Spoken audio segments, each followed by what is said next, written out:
What is consciousness? John Searle had a good answer that I agree with. Consciousness is all those mental states, the feelings and experiences that I'm conscious of. That's consciousness, you know.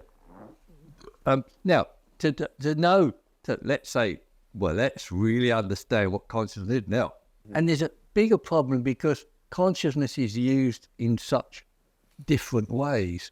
I mean, consciousness is used as a synonym for knowing or having an attitude of a certain kind. I mean, Karl Marx, he spoke about having a false consciousness of one's own attitude to work.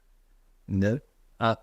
That's not the kind of, that doesn't embody the meaning of consciousness that I have.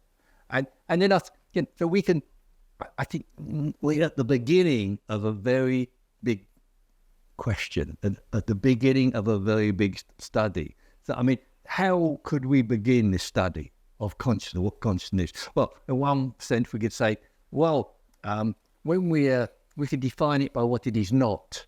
So, I mean, with very particular things, it's not very useful to say, well, what is a pencil? Well, it's not a pen. It's not a cup. Okay, but it doesn't help very much. But we consciously say, what is it not? Well, it's not matter. But a lot of people will dispute that. But nevertheless, you know, it's one way to start to define it. It's not matter. And then we could be more particular. It's not the brain. Yeah, it's not the brain. Yeah, so we can make a distinction between consciousness and brain.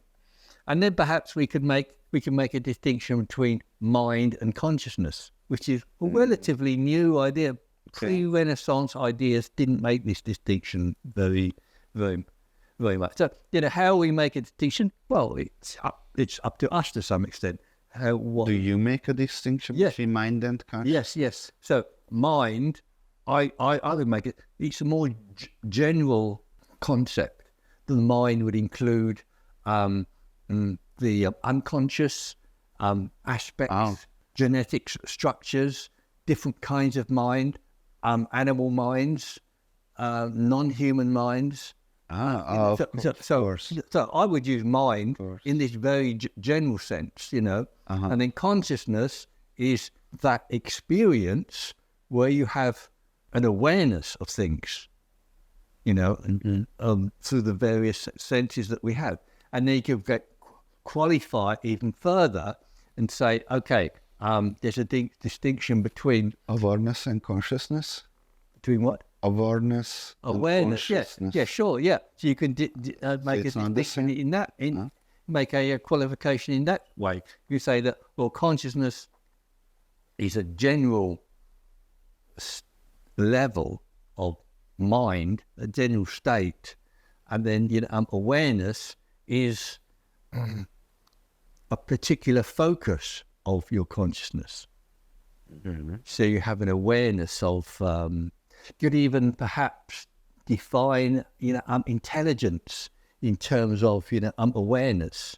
That if you have a great awareness of the relations between numbers, you say, well, you're only, you know, intelligent in this sphere of numbers. I mean, you know, people I think make the mistake of thinking people are either, you know, intelligent or not intelligent. I think, you know, intelligence is a very diverse idea. I think, you know, people are, you know, intelligent in some ways and not intelligent in others. I think people can have a great, you know, awareness of sounds and music, and then we describe this as being very, you know, intelligent in the field of music. You know, have a aesthetic intelligence or a emotional intelligence. I'm sorry.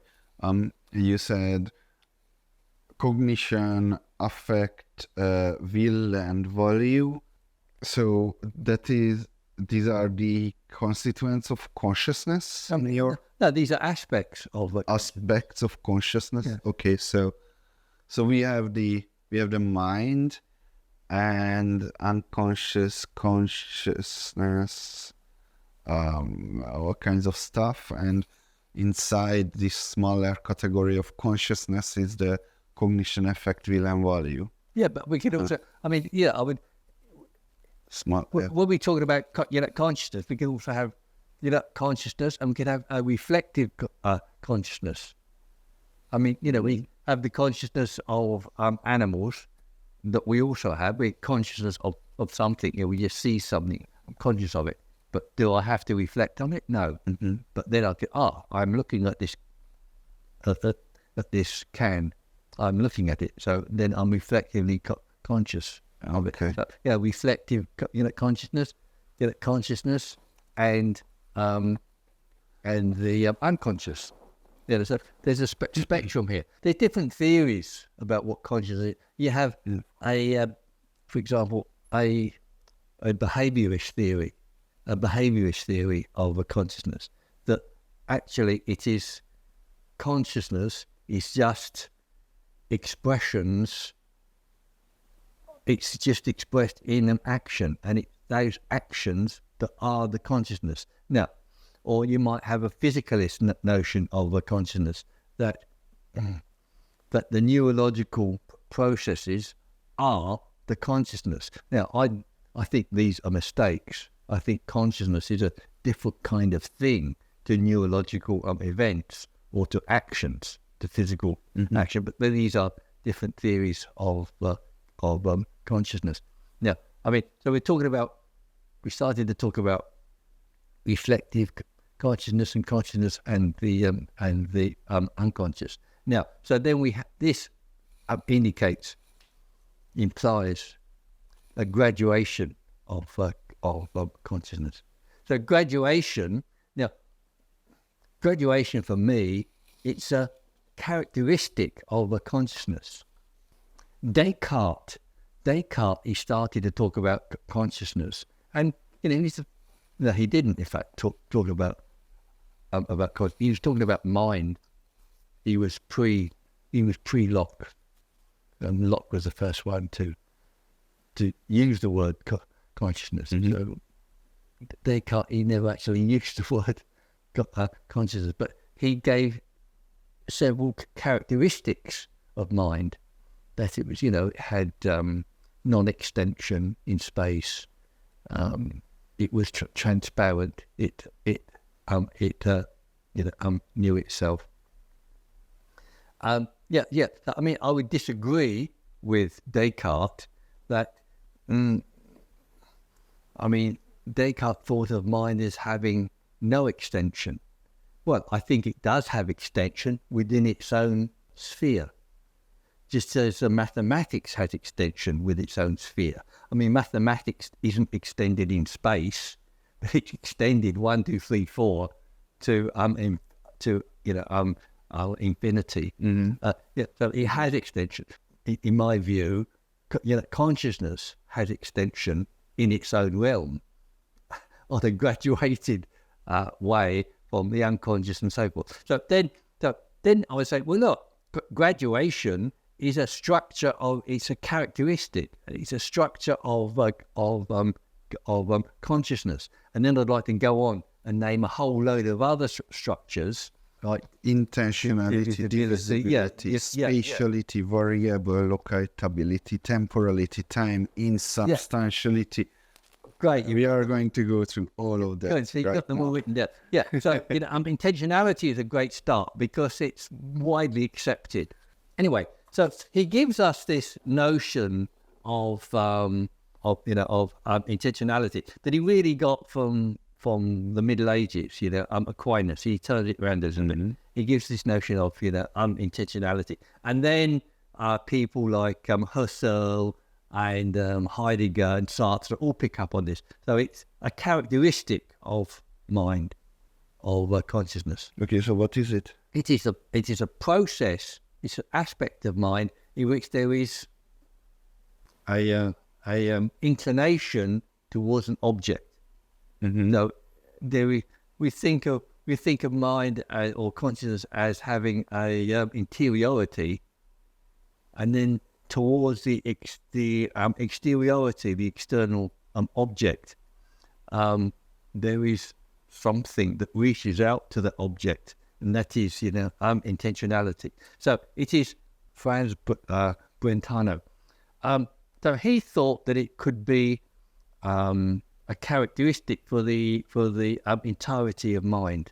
Now, it's a problem with that because some mental states don't seem to have intentionality, like pains, like they have interiority, but they don't have cognitive. They don't have cognitive objects.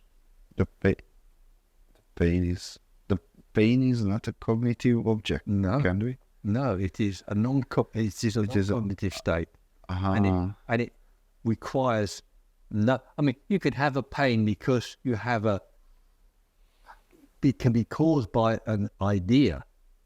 Yeah, but the pain is what you're experiencing. Yes, and also you can have a pain without any cognitive component at all. It could be purely a physical event. Mm-hmm. So that's a problem with intentionality as a general condition of mind. But nevertheless, it is, and in fact, I mean, I argue that I take Brentano's side to some extent and say, well, it can be that intentionality can be interpreted in different ways. I mean, linguistic philosophy interprets in a linguistic sense. I won't go into what that is, but I mean, but I think we can interpret intentionality in what I would like to call a phenomenal sense, instead of intentionality having to reach towards an object, but having it instead as a process towards something without an object, like a current in the sea, a current in the ocean. Now, a river is a river of water flowing towards somewhere. But the current in an ocean, it doesn't go anywhere. It goes round and it goes round and it doesn't go anywhere. Even feelings can have a intentionality in this sense of having flow and movement. And this is expressed to some extent by Husserl and Heidegger, who prefer the word directionality to intentionality. Yeah, so they use another word. So compared to the river, to the current. Yeah, I mean, don't use these metaphors. I use these metaphors, okay? But I mean, Husserl and Heidegger, instead of using the word intentionality, I mean, they do use it, occasionally, but they all prefer to use the word directionality, which has a different connotation. It's still going somewhere, but not towards an object. So, and that's one way that I would like to try to think of, intentionality as a general characteristic of consciousness. So I think it would be a nice time to tie in spatiality and variable locatability, because they are not the same. But spatiality, structures. Yeah, and non-locatability. Variable locatability, non-locatability. Yeah. I mean, locatability, variable locatability. Yeah, I mean, it's a question. I mean, this is a question that helps us to understand what consciousness is. Is it locatable? I mean, we think of consciousness being in our heads, right? This is how we think of it. But this is misleading, because if, let's say, we intend to completely different places. Yeah, and if we sort of took out our eyes and put them in somewhere else and send back those messages to our brains, the signals may be somewhere else, miles and miles away, perhaps the other side of the earth. Where would our conscious be? Would it be where our eyes were, or would it be in our heads? It's non-locatable to some extent, but variably locatable. So this is, this is a bit strange. but it helps us to understand the kind of thing that consciousness is. Is it something that can be? So, oh, it is here. You can put our finger on it. Well, no, I don't think we can. In that, and particularly, brain studies, modern brain studies, neurological studies. I mean, there's a lot of study about where the different functions of the brain of our thinking are found in the brain, and then it's often said, well, but where is our consciousness? And it's often put forward, well, our consciousness is a product of all these. There is a certain uncertainty about how to locate our consciousness. So this is an aspect of the non-locatability of consciousness. Okay, so then what does spatiality mean? Well, I think spatial. I mean, yeah, okay. So it's non-locatable, but nevertheless, it is in a space. You mean it's not in a physical space? Environment. I mean, there is a environment. I mean, you need an environment to be conscious. I mean, we usually think of it as a visual environment, but it needn't be a visual one. It could be a audio one. I'm conscious now because I'm in this room, and this room is my space, and that is the spatiality. And if you take all spatiality away, there is no consciousness. I mean, Thomas Nagel, he talked about a brain in a vat, in a vat. Now, in my view, a brain in a vat, as we've mentioned this before, cannot be conscious because it doesn't have the externality, doesn't have that spatiality that I think is the central part of. So it cannot have. So when you're talking about spatiality, you're talking about a brain in a vat, but without it was always a brain in a vat. It wasn't in a It didn't experience anything before. Yeah. So of course it's a brain. So it's not realistic because it's a brain. It's a genetically produced structure that's been produced to do certain things. So in fact, it's impossible. You can't have a pure brain in a vat because a brain is it has got. Okay. So I see. We covered insubstantiality before. That just means. I don't know. I mean, before you get to insubstantiality, I think temporality. Yeah, you've got to think about all these other things like divisibility, graduation. I actually want to leave divisibility and graduation for tomorrow because I have longer list to go into those two. Insubstantiality is a product of those. Let's go to temporality then. I think just I mean, we mentioned it earlier on, right? Because I mean, no consciousness. Husserl and Heidegger speak of temporality, that we are moving through time. Or Heidegger again, that time is the horizon of being. This idea that time is a central aspect of consciousness. So, but I'm just repeating the earlier. Okay, so I have temporality and time. The temporality makes no sense to have both. Moving through time. Yeah, but this is the same structure. There is no difference between like spatiality and variable locatability. It's between time and temporality. Well, just in the way you express it. Temporality is moving through time.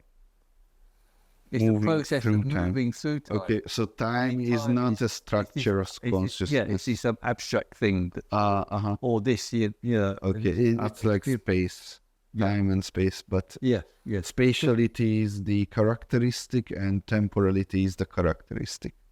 Shall we try as a last thing for today, explaining his substantiality without explaining too much of graduation and okay. Well, I'll just briefly say that if you were to ask me what is your theory of mind, and I wanted to give it to you in a sentence. What is your theory of mind? Yeah, I would say that it is an interactive theory of mind and a structural conception of consciousness. Mm-hmm. So both the notions of interaction and structures are very important there.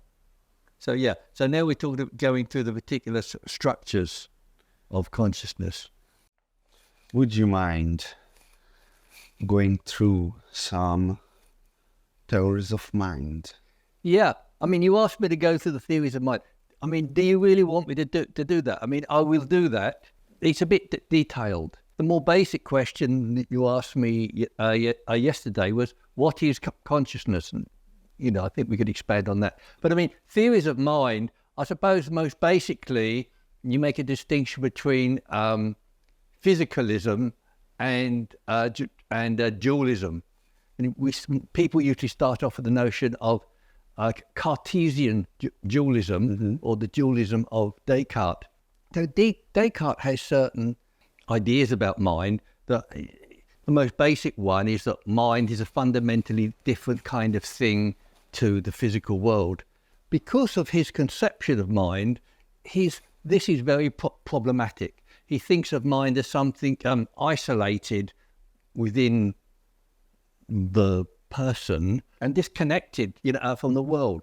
So you have this thing that of mind, and then the question comes up of, well, how does it interact with the physical world? So we have a lot of problems like that with that, apart from his a conception of what mind is.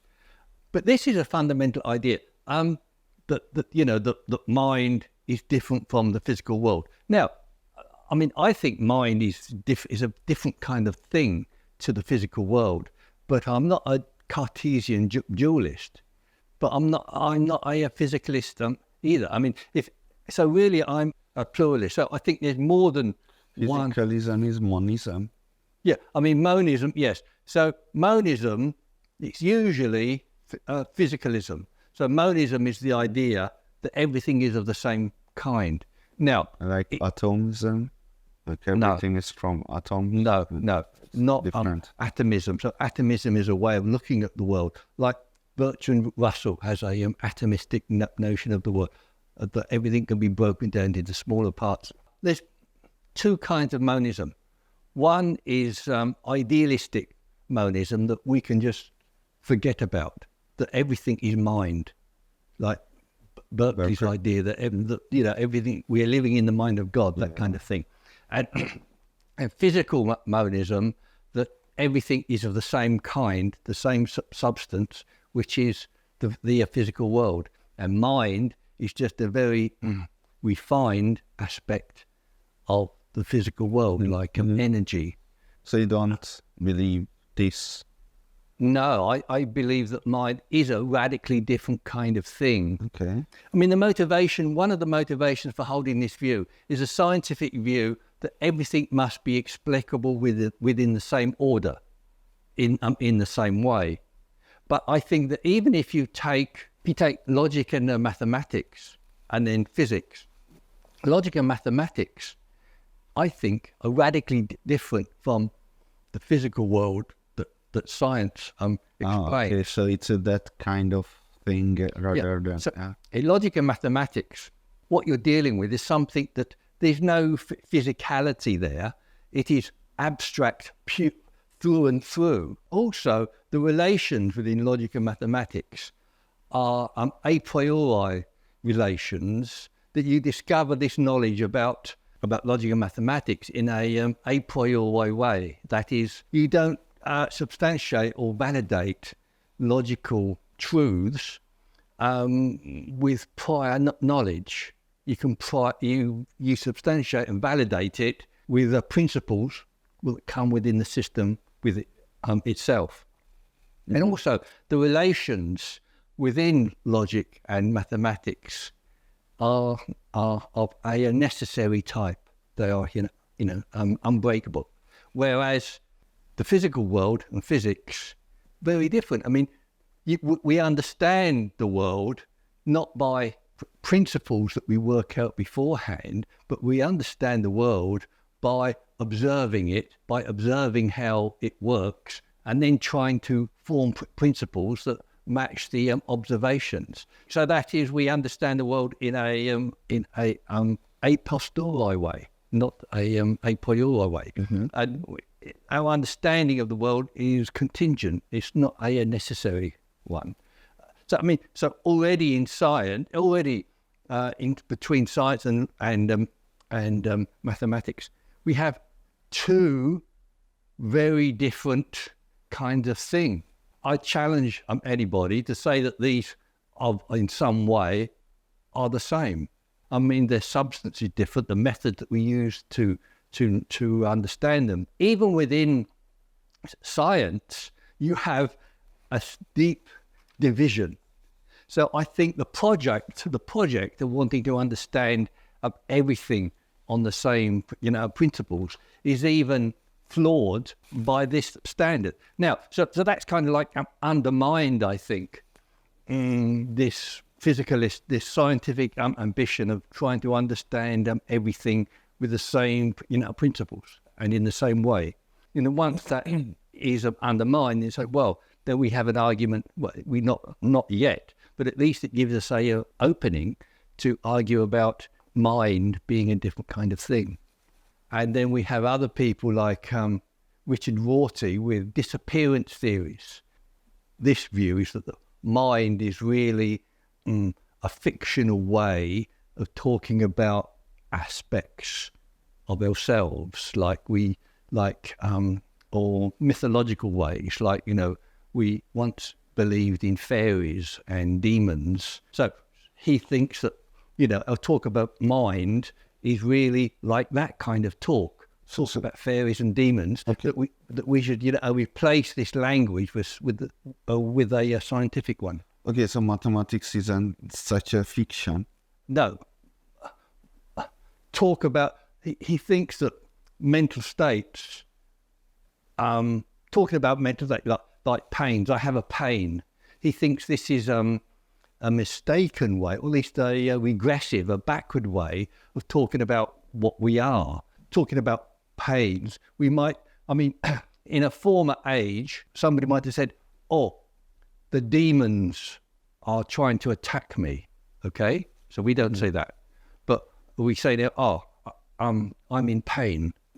Well, we think that's true. But Rorty says, but this is also a mistake. We should be talking about, like, I have a neurological process that's firing in my brain in a certain way. So he doesn't want to talk about pains. He thinks this language is simply mistaken. And then you have theories, on the other hand, anti-physicalist theories, like panpsychism. So, they say, well, how do you explain, these people are trying to explain mind. Yeah, so there's lots of problems here. One problem is that of a discontinuity or discontinuities between things. So people want to have a spectrum. They don't want to have ontological breaks. They don't want to have theoretical breaks in their understanding of the world. They want things to flow. They don't want suddenly, something to appear. So how did that get there? So the panpsychists say that mind it doesn't suddenly appear. It is an aspect of the world. That mind is everywhere. It's an aspect of the world, and it doesn't suddenly appear in the world because it's always there, and then it emerges into the world if the circumstances are right. Some people would say that, or ask the question at least, whether machines are conscious. Doesn't make much sense to me, but some panpsychists do ask these questions. But I oppose panpsychism because the properties of mind are different to the properties of matter. And if people say, well, there is mind or consciousness in the physical world, I would say, well, at least how we understand mind or consciousness, it has to have at least cognition and sentience. On that understanding of what mind or consciousness is, I telling me there are aspects of the world that have mind, that have, sentience or cognition. I mean, I don't think so. And if you say, well, that is just another aspect of consciousness. Yeah, but why do you still call that consciousness? I mean, it seems to be a radically different kind of thing, and that you're calling it the same name. You're giving it, isn't that a mistake? So these are some of the arguments with these different theories. I see. So let me start with a quote. You say, these developments lead to an abandonment of the conception of mind as a kind of thing or being, and replace it with a view of consciousness constituted by relation, process, action, or interaction. So if we go through a number of these theories, I don't find them adequate. So how do we understand mind? And also there's another problem here that you started off, the hard problem, David Chalmers' hard problem. Well, this has been quite a prominent question. The hard problem is, how do we explain the emergence of consciousness from any assortment of matter? I mean, why should there be this thing that we call mind emerging from matter? So how do we explain that? Which is a basic problem, but he poses it in this very explicit way. A lot of us don't want suddenly to say, well, here it is. It suddenly comes about, because we have to explain it. You have to say, well, it develops slowly, but what is it about? What are the criteria which you need for it to develop? There's lots of other questions here about, what are the criteria? Some people think, brains, we need brains. Then other people say, but you need complexity. But you need more than brain and complexity, because, the universe is complex, but it's not conscious. The atomic collider at CERN is complex, but it's not conscious. So you need structure. So you need a lot of things. And then you also mentioned in your notes, I'm just going through a few possible criteria that people propose. Microtubules. So this is another view that in order to be conscious, there are quantum events in the brain. Professor Roger Penrose. Yes, Penrose is one of them, but Penrose is somebody who follows Hameroff. So Hameroff is really the guy, and Penrose just agrees with him on this view, or is sympathetic to his view, that there is quantum behavior which produces microtubules, which in the breaking down of the microtubules, there's an event that is essential to the production of consciousness. Now, I can't explain it, but that is the kind of criteria that are often posed. And then you have another one there. Even people. We mentioned Julian Jaynes. Yes. Julian Jaynes. There are certain aspects of the bicameral mind. The two halves of the mind are in conflict with each other. One half of the mind is doing one thing, the other half of the mind is doing the other. So it's producing hallucinations, which we call gods. There's a lot of features here. Like people say, language. So Julian Jaynes is one of the people, there's many, who say, in order to have consciousness, you need language. In order to have consciousness, you need other people, because you can't be conscious without having another person to evoke your consciousness. In the same kind of way, it's claimed that you can't have an idea without having a language to frame that idea. I don't believe that, but that's the argument. So you can't have consciousness without being able to conceive of another person, have another person say, well, this is another person. Say, I am like him, and he's conscious. So I'm able to be conscious. So these are many of the criteria that I put forward. I don't find them convincing myself. In my view, without making the argument, I think that the crucial feature to produce consciousness is interaction within matter. And then the more complex that interaction is, it's on a progression towards producing consciousness. I mean, I think there are other factors that are required there. But if we're looking for one feature, I bet that feature is, and it's at the most basic level, that feature is the interaction between any two events. Mm-hmm. So, I mean, a can and a bottle, well, there's not much consciousness there. But, I mean, they are interacting in some way because of the way the air is flowing around them, and there's gravitational attraction between them. And then you get more and more complex interactions, and then interactions within machines, internal combustion engines, and then you get feedback within, the feedback loops within them, and then you get more complex interactions within computers. I mean, there are people, but not many people suggest that computers are conscious, but there are machines, computer machines. I was going to use the word, recognize, but that's not what they do yet, I believe. What they do is register.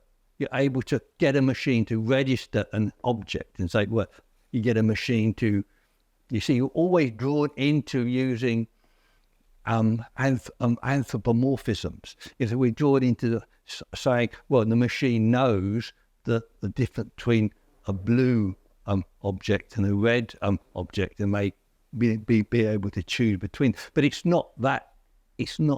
doesn't do that yet. But there is a distinction there that machines can make. And then the more complex, I think, these interactions become, what does an insect do? I mean, it's doing something, it's perceiving the world, it's reacting to the world, it's making distinctions.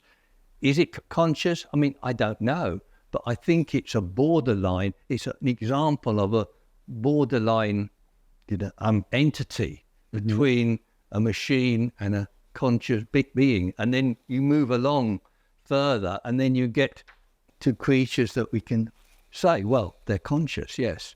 And then, animals, yeah, you get higher and higher levels of consciousness. I think because there's one of the features is an increased complexity. Then we get to humans, and then there is the complexity is such that more than a animal.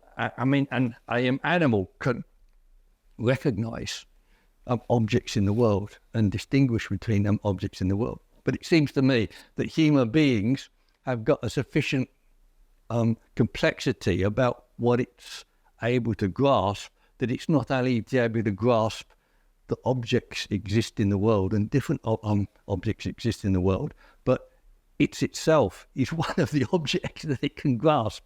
And there's different people who have tried to explain this intermediate stage between non-conscious interaction and conscious interaction. Mm-hmm. And then what Whitehead, for example, A.N. Whitehead, he calls something here prehension.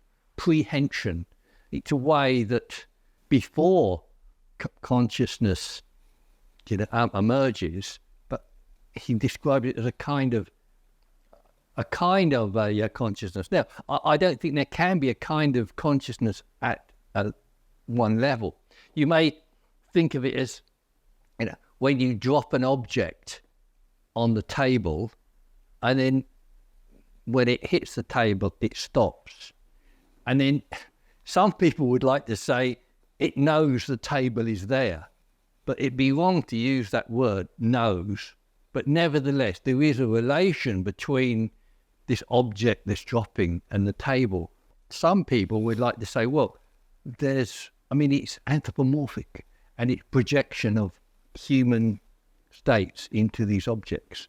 So that's something that we must not do, but we still want to explain how consciousness comes into the world. So, I mean, there is an increasing complexity that we could think about by going back to these very basic one object relating to another object. And that's what I really believe is the fundamental relation at the bottom of consciousness. To extrapolate this to a huge amount, I think explains what consciousness is. I am sold. Get two objects, one is related to another. And then this is how this same relation is how any conscious being relates to other objects. I mean, I am in relation to other objects in a very complex way, just as any two objects, this can and this bottle, are related to each other in a very simple way. That doesn't argue the point. I mean, I have to put in a lot more details and many more examples to argue. And one of the examples is, feedback loops. Now, you're going to ask me about feedback loops. Yeah, I mean, you could explain it as an aspect of commerce. Your customer, he gives you feedback, and then you make that a part of the way you work, and then you ask the customer again, or your customer then reports about how you worked that time, and then he feeds back again. So it's an ongoing process. Let's say a positive aspect of feedback. A negative example of feedback that I was thinking about is a vicious circle. That let's say, we have a child who doesn't know the answer to something. You have the teacher who says, you don't know the answer to something, so he hits the child. And then the child is even less able to know the answer because he's traumatized or upset by being hit. And then the teacher gets more upset because the child doesn't know the answer, so he hits him again. It's a vicious circle. Mm-hmm. These negativities are feeding into each other. Yeah, so that's the kind of thing. But I mean, where I'm using the idea of a feedback loop, it only fits really into a externalist explanation of mind as I'm giving, where mind produces, we have an idea of something, and then that idea helps us to understand those things that we're looking at in the first place, and then we get from that view that helps us again to understand what we're looking at. Again, so our perception and our understanding of that perception are in a feedback loop, mm-hmm. where one is helping the other. Of course, I don't believe in levels of consciousness within adult human, but certainly levels of awareness. I think that would affect levels of awareness. So I think this is great, because we are building up from very basic building blocks to the human mind, starting with. So that's what I'm trying to do. Yes. Starting with such basic things like relation, right? Action, interaction, feedback loops. We are getting to machines and insects and computers. I don't know where I would put AI here, but we'll figure it out eventually. Maybe to the end. Yeah. So I would like to ask you to actually talk a bit more about the progression through animals up to humans. So from insects, we are at insects right now. What's the next step here? The distinction I find between human beings and animals are that we're reflectively conscious and animals are not. They're conscious, but they're not reflectively so. I mean, don't you think that's an important thing to say? You're completely right. Actually, I would like you to do what you started doing. insect to what's the next animal Yeah. here. Well, yeah. Well, what is it? I mean, I don't believe that plants are conscious, but I think they can be fit into the spectrum of complexity. There's something going on there, and even there are creatures that are indistinct levels between plants and animals, like sponges or jellyfish. Yeah, I mean, they must have basic cognition of the world in order to move about. But having seen what artificial intelligence can do, I wonder, because robots now can move about almost as well as insects, can't they? Just because there's a simulation of behaviour doesn't mean it's motivated by the same thing. So you get robots who can move about as well as an insect, but it doesn't mean that they're conscious. Insects are more likely to be conscious. Why? Because they're on the spectrum, on the life spectrum that we can understand. So if we have a robotic creature that comes in and talks in a very clever way, makes a few mistakes perhaps, and I say, but why isn't this? And I kick it. Does it feel pain? I don't think so. But it doesn't even get mad. So it doesn't have these feelings. Doesn't have these emotion. But if a dog comes in and you kick the dog, and then it does feel pain. But why? But why do we think that this robot doesn't feel pain, but the dog does? Because it might be acting in a more clever way than the dog.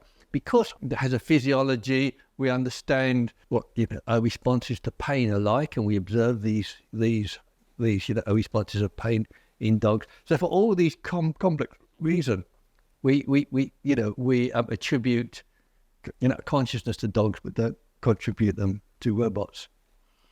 So the interesting problem for me with insects, because they're on the spectrum, and it sort of indicates that when they have a perception of the world.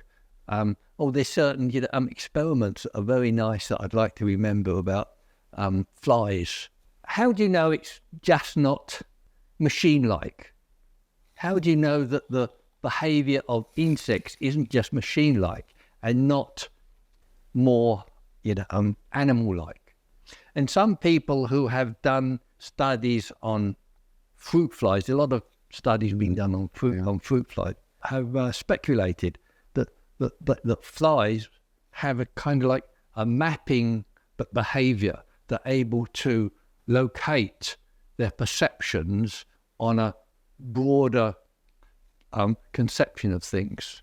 Now, I forget how exactly this was done, but this is an idea, that insects, unlike a machine, I think, have a ability to map out and locate their perceptions on a broader view. I'm okay with that way of understanding the cognition of insects. And then if you ask me, well, do insects have feelings? I really don't know.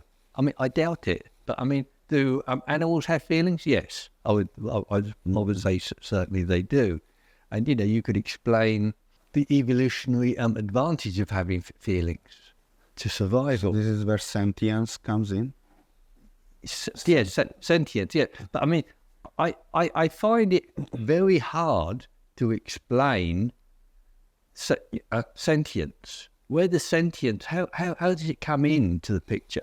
From what I've said so far, I've sort of indicated that it seems to me that we can explain the development of consciousness in a cognitive way, with the perception of things and human beings able to know that they're here. There's a reflective process here. But how does... Affective is... Yeah, the reflective process, that we know that we're here. Oh, yeah, but the affective, how does it come in? Yeah, exactly. This is the problem. So how does affect, how is that come into the picture? How does that emerge? And I haven't got a good answer, except, again, I mean, I believe in spectrums. I don't believe in absolutes or black and whites. I believe in spectrums.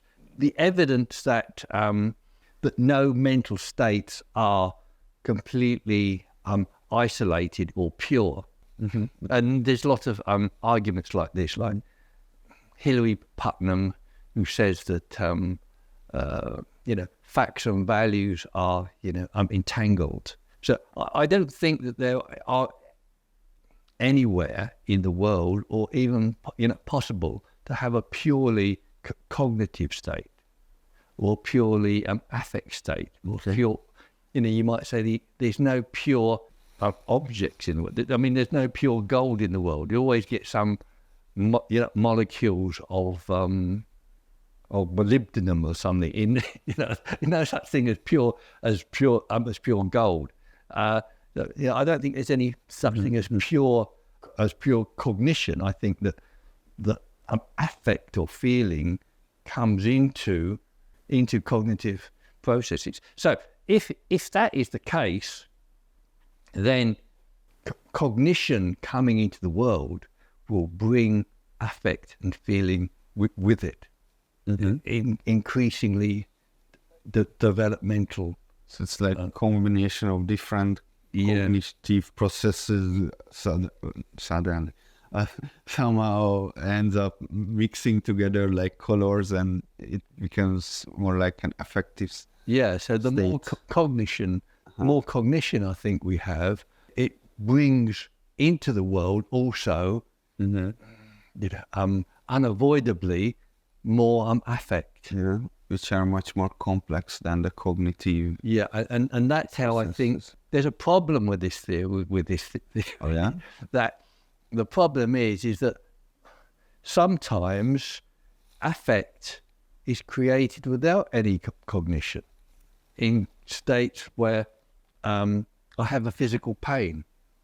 Now, if I have a physical pain, that is created by a physical and neurological process.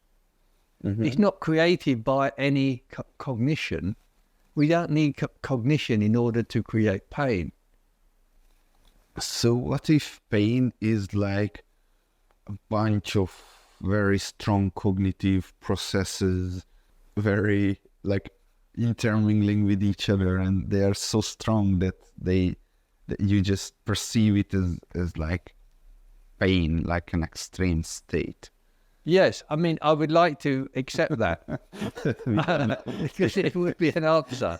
I would like to accept that, but then we don't know. Yeah, but I don't know. But I mean, but nobody knows. Yeah. So I don't feel particularly bad about that. So we brought in sentience, and now let's move from normal animals to more extraordinary animals like elephants, monkeys, and dolphins.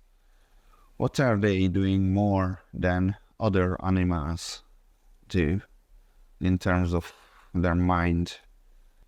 Well, I mean, they have got, as we've seen from experiments like the monkey in the mirror experiment and the rouge test, that chimpanzees and other creatures that you've mentioned do have a nascent grasp of their own existence. They get a glimmer. Oh yes, when they're presented with a mirror, they recognise that itself. Now, this is so very basic, apprehension of something. Mm-hmm. The more developed a creature is, I think it's reasonable to suppose that the more complex a creature is, it's reasonable to suppose that the more complex perceptions that it has of the world. And I think that, what could it understand about the world? I mean, or like with the development of humans, from children, infants, babies, there's certain things that at a certain age, infants are able to abstract things. They have the power of, abstraction. they can count 1, 2, 3 without having three objects in front of them to count. It's a development of what creatures are able to apprehend. They're able to apprehend more and more sophisticated ideas. I think that, to be able to perceive that we are here is a more sophisticated idea, more complex idea, that's merely to understand that there are objects in the world of different kinds. Mm-hmm. In this sense, I don't think of consciousness as a mystery.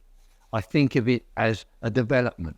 A graduated development. Of a graduation. It's not something... I mean, I think there are things that we can call mysterious about consciousness, because there are mysterious aspects about it, but for different reasons. I don't think it is mysterious because we haven't got a clue of where it's coming from. I think it is a development, explicable development of this process. This is great. And what we've just done here is we talked about graduation theory from an evolutionary point of view. But that's not the only way how we can talk about graduation theory. We can also talk about it from the point of view of development of an individual from its very, very beginning to an adult. So can you talk about, from a developmental point of view, what's happening to us as we grow up? Yeah, I mean, there's a lot of people who are more qualified than me to talk about this, but I mean, I think what I look to here is people like Jean Piaget with his developmental notion of people. I mean, he doesn't have to be correct in order to be a model. We can change the model, but I think this kind of idea, again, I mean, there are I think he picks out about 5, 6, 7 stages of development through abstraction and being able to handle more sophisticated ideas, and then towards the end, being able to handle very abstract ideas, complex abstract ideas, but still, he says, in a very egoistic way. They still see themselves as secluded from other people in some sense. Piaget thinks quite insultingly that many adults never get out of this egoistic stage, that they are always, thinking about themselves, not in a moral sense, but being locked into a kind of perception. We really need to look at people like Kohlberg and Piaget and look at their theories and say, well, this is just have an outline of their theories. But I mean, I'm thinking about, another way to explain this, perhaps in moral terms, that Nietzsche, talking about Christianity as a development in people not able to assert themselves, not able to assert strong values, but demean themselves with values like wanting to be humble, or accepting, accepting. But Nietzsche says, but still there's a will to power, as he calls it, that's driving them. So what is this will to power? It is turned not away from the exterior world, and it's redirected towards themselves in perverse ways. He says, whereas the former relation was between self and the other, in a perception of the self and the other of I am right and you are wrong, Nietzsche talks about the will to power being turned inward on the self and creating guilt and repression, which he sees in some way as a advance. It opens up, in his view, a new moral dimension in which conscience is born. Now there is a tension. There is a tension between. It's not the same the basic, I am right, you are wrong, but there's a tension within me, a process of doubt of, there's something about me that is wrong, and that creates a conscience and a perception of right and wrong that is more advanced, more developed than the simple perception that I am right and you are wrong. These are the kinds of ways that one can, I think, understand the development of the self, the development of the ego. Yeah, I mean, I think there are many of these, because we're talking now about the development of the human self, and this is one of them. Yeah, I mean, So I'd really like, to look really at the theories of Piaget and Kohlberg, and to remind myself what the different stages are. But I mean, I can't think at the moment. I mean, I'll just sit here and try to think, but what are some of the processes which bring consciousness into a development? And I think that we mentioned some earlier, not as criteria of the basic initial beginnings of consciousness, and we, rejected them. But we can accept them perhaps as means to develop the individual. Particularly, I'm thinking about other people. Now, I don't believe that other people are a necessary criteria of bringing consciousness into the world, because I think that people can be, like the Tarzan story. And there are real life stories of people who grow up to some age without contact with other people, and these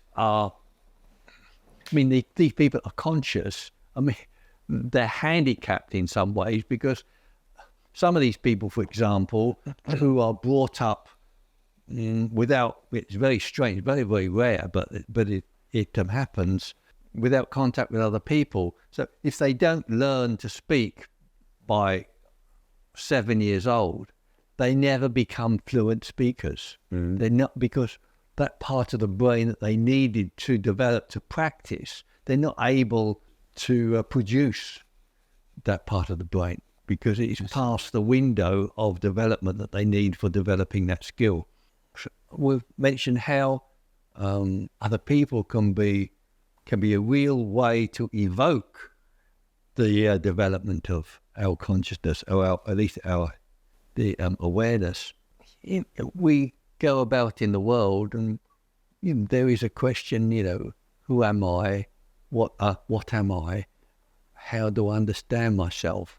And by another person being there, this other person is a model. I can say, I'm like this other person. This other person is conscious. I'm conscious. How is this other person conscious? They're conscious in this way. They're conscious in that way. Perhaps I can be conscious in that way. It's like, I'd like to make the comparison between other people and having words to express ideas. Like, it's very difficult to understand things without having words to express the idea.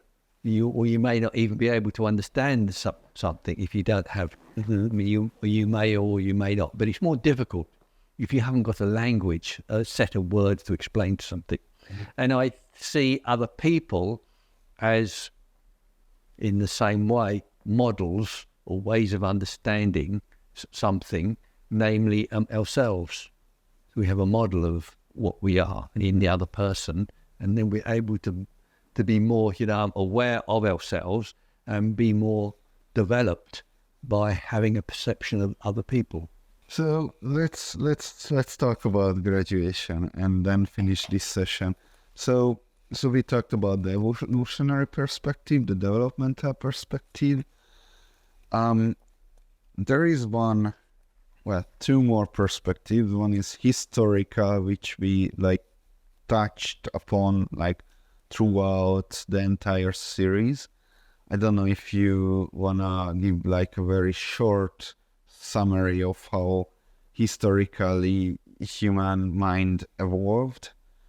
For the majority of human development, human beings have been religious. And so I think the religious development is a very nice way of explaining the development of consciousness and value, from the ideas of animism, polytheism, monotheism, and Christianity. And then also, we have the development of ideas in that. Particularly these two ideas of consciousness and value. Karl Marx said that Aristotle didn't have a concept of value. I think that was too severe a judgment. He had a concept of value. There's a Greek word for value, axia, so they have a word for it. But just because you have a word for it doesn't mean you have a very sophisticated concept. Aristotle was a very sophisticated person, and actually he coined the word ethics, ethikos. So we have the word ethics from Aristotle. Before him we didn't have that word, but in Aristotle we could say that even the concept of value is not as developed as it is in the Renaissance, for example. He doesn't employ very strongly the notion of intrinsic value of people as an ethical factor. Whereas this idea is very strong in Kant. But Aristotle implied intrinsic value of gold. Not people. Oh yeah. Yeah, he was the one who originally created the properties of good money theory, and from there, that's where the money must have intrinsic value criteria came from Aristotle. Really, I didn't know that. Yeah, that's actually one of my. I'd like to know if you could tell me where that came from, because I was looking up this morning again. It told me about the Austrian theory of subjective value in a economic sense, in an economic context, which I looked up this morning. It was in 1891, I think. Von Mises, I think. Yeah. Von Mises. Ludwig von Mises. Yeah. Von Mises. Okay. And then because the article I sent you was Bono Was earlier. Bonnet, Yes. who also had a subjective theory of value, but in 100 years before that, but not a complete theory of economics, but certainly applied to things like work and money. So we're talking about Aristotle. Aristotle, so he wasn't so interested about. So very interested to hear about Aristotle's notion of intrinsic value in relation to money. I must look into that. But he's talking about the good as something that's both sufficient in itself and final. I think most of us would disagree with Aristotle that the good is not final, because it is what the good is. It is something that developing. The notion of development and evolution wasn't very strong in ancient Greece. I don't think it was there at all. So the idea of finality, I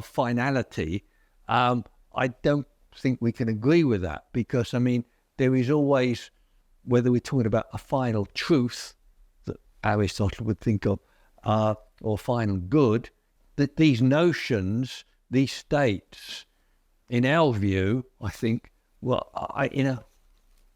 have an open future.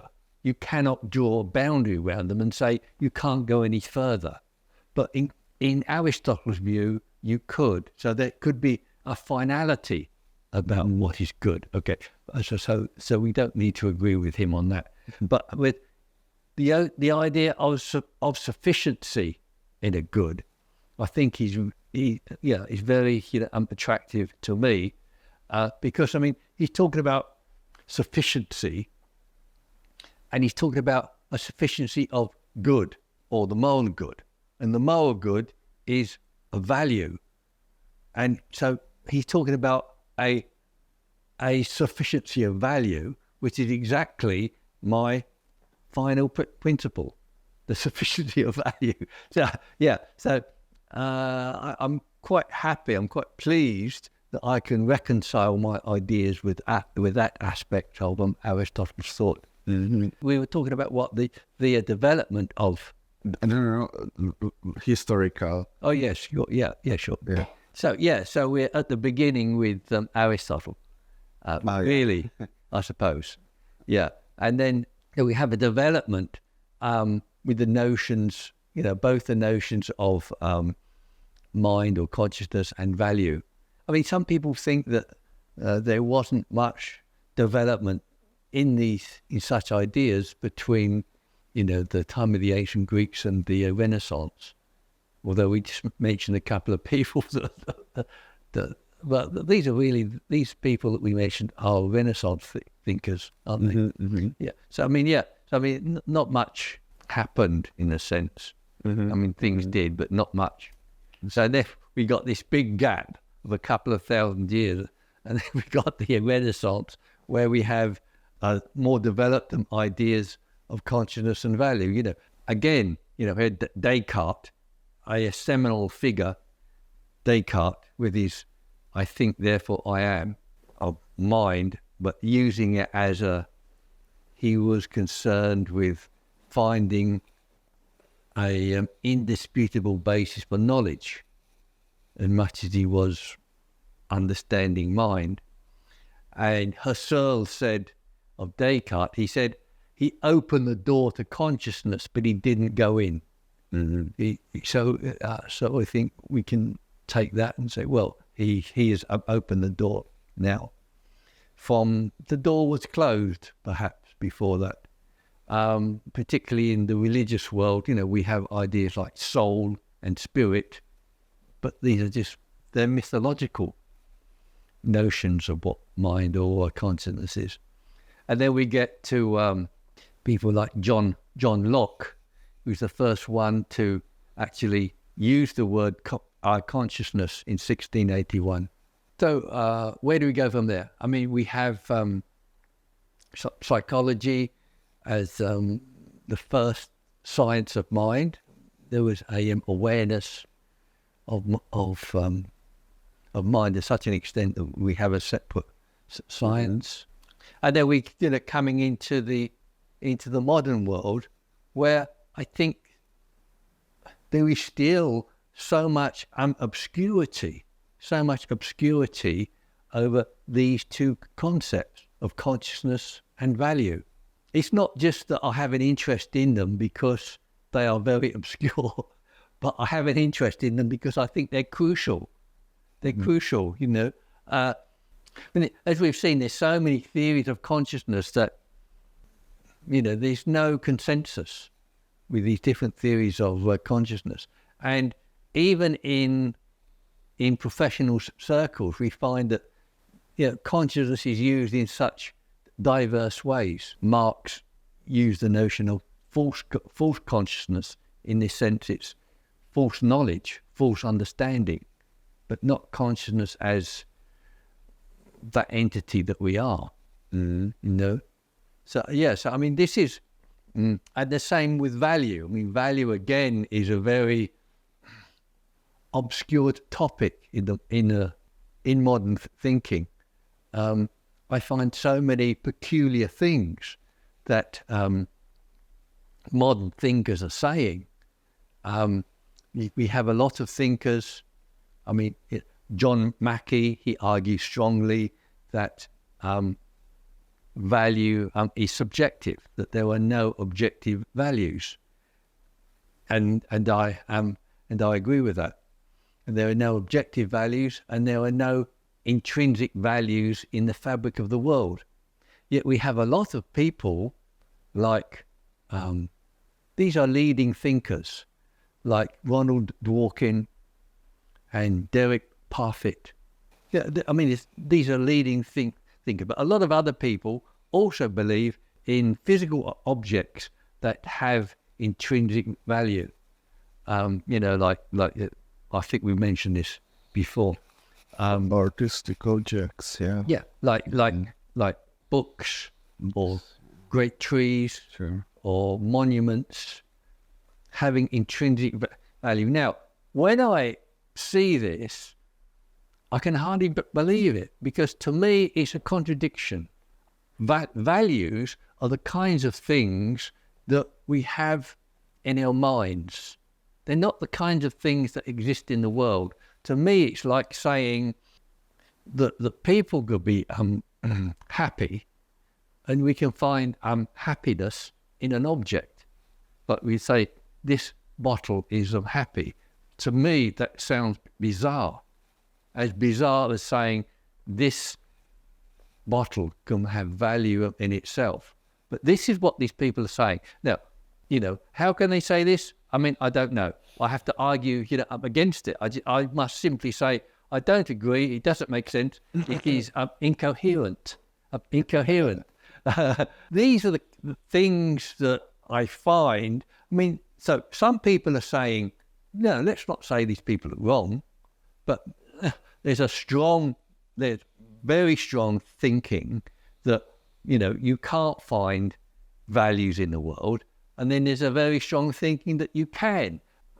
This indicates the nebulous, the uncertainty that we have in the world today about these concepts, about these things of consciousness and value. The final graduation theory.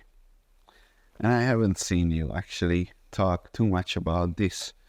So there are also different modes of consciousness in normal adult human life, right? Like we might be sleeping in the morning in a flow state, evening totally different from morning us, evening you and morning you. Oh yeah, alcohol, marijuana, cocaine, and all kinds of things. You haven't been talking too much in your book about these, but have you been thinking about these as well? I mean, yeah, sleep. Did you? Yeah, I think you mentioned sleep, and coma. People go into a coma. Yeah, sure. I mean, so the neurological events of the brain are a very crucial part of producing consciousness. And when these change, one's consciousness changes.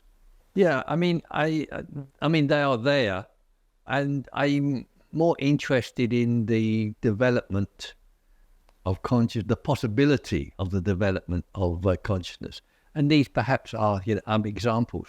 But I find, why I don't talk about them is I think I find, the development of consciousness through the animal world a clearer example, a more explicit example. It's interesting that we can think about these states and wonder what's going on there. Like we sleep, for example. Sleep. What is the consciousness that we have in sleep? Thomas Nagel, the philosopher, he once said, "What is it like to be a bat?" People wonder, what is it like to be an animal?